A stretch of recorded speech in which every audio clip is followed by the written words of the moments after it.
Dear students, now let's start with a new topic, that is Raman spectroscopy. So, what is the basic principle of Raman spectroscopy? We know that the basic principle of Raman spectroscopy is scattering phenomenon. The basic principle of Raman spectroscopy is scattering phenomenon. That is, we have studied about rotational energy levels, vibrational energy levels, rotational spectra, vibrational spectrum, and we studied that when a molecule absorbs energy from the ground state, it is getting excited. When a molecule absorbs energy, say let this be a ground state, this be an excited state. So when a molecule is absorbing energy from the ground state, it is going to the upper state or in the excited state. And it can also, after excited state, it can also come back. That is, both absorption and emission can happen, and that is what the study is called as spectroscopy. And we studied that according to certain selection rules, an electron in the ground state can be excited, or it can absorb energy and it can go to excited state.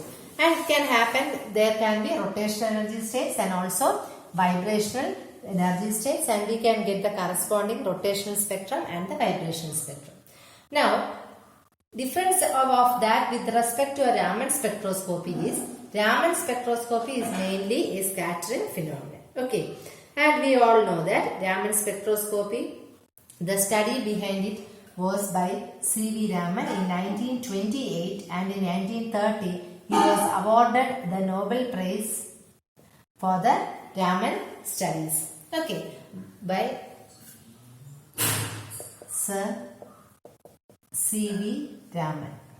Okay, so the Raman spectroscopy deals with a scattering phenomenon.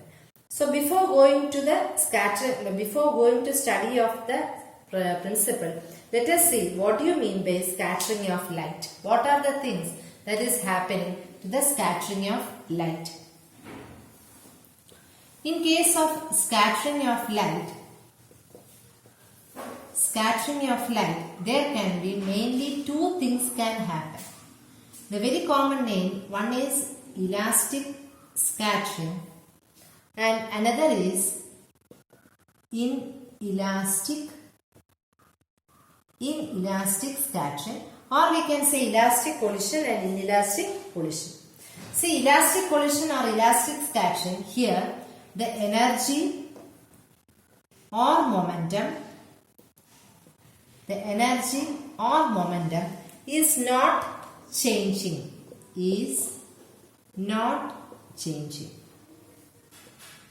So, in case of inelastic collision, there is change in energy or momentum. There is change. Okay, this is a very wide difference between elastic and inelastic scattering. That means in the case of elastic scattering, the energy or momentum is not changing. And in the case of inelastic scattering, energy and momentum is, or there can be exchange. Rather than change, you can say there can be exchange of energy or momentum. Okay. Now, what do you mean by scattering? See, for example, we can say that there is a molecule. Say here we have a molecule here. Let it be a molecule or atom or a charged particle or neutral particle, whatever let it be. Okay. Let us assume that we are having a particle here. Let it be charged one, a neutral one, or an atom or a molecule. Okay, let this be that molecule. We assume that let a certain amount of energy, electromagnetic radiation, H nu is falling on this molecule or a particle or a charged particle or a neutral particle or an atom. Okay, what will happen? There will be a certain amount of radiation will be given out, or that we can say that this is scattered, or this radiation or this incoming radiation is scattered. അതായത് ഒരു H new എന്ന് പറഞ്ഞ ഒരു electromagnetic റേഡിയേഷനോ ലൈറ്റോ ഒരു മോളിക്യൂളോ അല്ലെങ്കിൽ ആറ്റമോ ഒരു charged പാർട്ടിക്കിളോ അല്ലെങ്കിൽ neutral പാർട്ടിക്കിളോ ഏതിലാണോ വീഴുന്നത് അതിൽ നിന്ന് ഒരു എനർജി എച്ച് ന്യൂ അങ്ങോട്ട് പോവുകയാണെങ്കിൽ we can say that there happened a scattering. or their radiation is scattered. ഇതിനെയാണ് നമ്മൾ scattered light എന്നോ scattered energy എന്നോ പറയുന്നത്. Okay, this is a very basic thing. What do you mean by scattering? Now, so we have said that in an elastic scattering there is no change. In an inelastic scattering there is a change or exchange of energy. Okay, this elastic scattering where there is no change, we call it by the name, you are very familiar, Rayleigh scattering. That is what we call by the name Rayleigh scattering. But in the case of Rayleigh scattering, when you are saying, see that we always say Rayleigh scattering with respect to a molecule. With respect to a molecule. Okay. Now, in between this elastic and inelastic collision, our comes the Raman study, or there comes the Raman effect.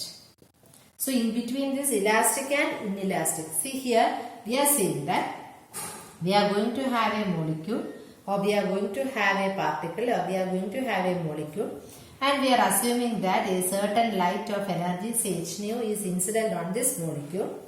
And what happens that some amount of radiation is emitted. Sometimes this emitted radiation or the photon will have an energy, greater energy than the incident energy, and sometimes it may happen that this scattered energy has a less energy than the incident radiation. This inelastic collision is known as, or this inelastic study of collision, that is what we call by the name Raman effect. Okay, and this Raman effect can be both of, okay, let us see. So the scattering of light, elastic and inelastic. Elastic scattering gives rise to Rayleigh scattering, where the incoming and outgoing, the energy is equal, or the frequency, or we can say that incoming is equal to outgoing. Incident and scattered both are having the same frequency, they are having the same energy. Okay, because h is a constant, we are saying about frequency. Now coming to inelastic thing, we are mainly focusing on Raman effect. So when you are saying about Rayleigh's, assume that, say that you are saying only about with respect to a molecule. Now coming to the Raman effect, here we are assuming that there is a molecule and some amount of energy, say h nu, is incident on the molecule. There is an interaction. After interaction, the scattered light, sometimes it may have a greater energy than the incident radiation, and it may have a lesser energy than the incident radiation. Such inelastic collision is known by the name Raman effect. And this Raman effect can be of two types, that is rotational Raman effect and also the vibrational Raman effect. Okay, now there is, so before going to that, before Raman effect and Rayleigh, there is one more effect known as Compton effect. Even though it is not included in your syllabus, just see what do you mean by Compton effect. See here, in the case of Rayleigh, we have told about a molecule, and in the case of Raman also, we have to, Raman effect also we have called about a molecule. But in the case of a Compton effect, we are concentrating on charged particle. Okay, that is, when an electromagnetic radiation interacts with charged particle, what will happen? This particle will gain, the particle will gain energy and will have a greater energy, and the outgoing radiation will have, and the outgoing radiation will have less energy. So we are having a charged particle here, we are having an h nu, and here this energy will be less than the incident energy. Let this be E2, this be E1, then E2 will be less than E1. Okay, that's outgoing radiation will be less, or the frequency of the outgoing radiation will be less than that of the initial one. That is what we call about the Compton effect. Even though the Compton effect is not in their syllabus, you have to know that one of the phenomenon about Compton effect also. So now, usually in the sky we can see different colors, and for that we know that this color in sky also is due to the Rayleigh effect. That is just because of our Vibgeo. You know that as we go, what is happening? The wavelength is increasing. The wavelength is increasing. Wavelength increasing means the scattering also increases. Wavelength increases means scattering also increases. So you know that here the red light or the radiations are scattering the most. So this is the very basic principle about the Raman scattering, and so that let me conclude it. We have seen that Raman scattering or Raman spectroscopy or Raman effect was studied by Sir C.V. Raman 1928 and 1930 he was awarded the Nobel Prize. And Raman spectroscopy is purely a scattering phenomena where we are assuming that we are studying that a certain amount of electromagnetic radiation is incident on a molecule and it is getting inelastically scattered.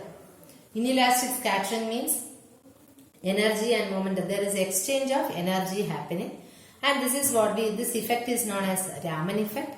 And Raman effect, there is two types of Raman or the effects contribute to the effects that are contributing to the molecule which is showing Raman effect is rotational effect and also vibrational effect. Okay, so this is a very basic introduction about the Raman scattering. Thank you.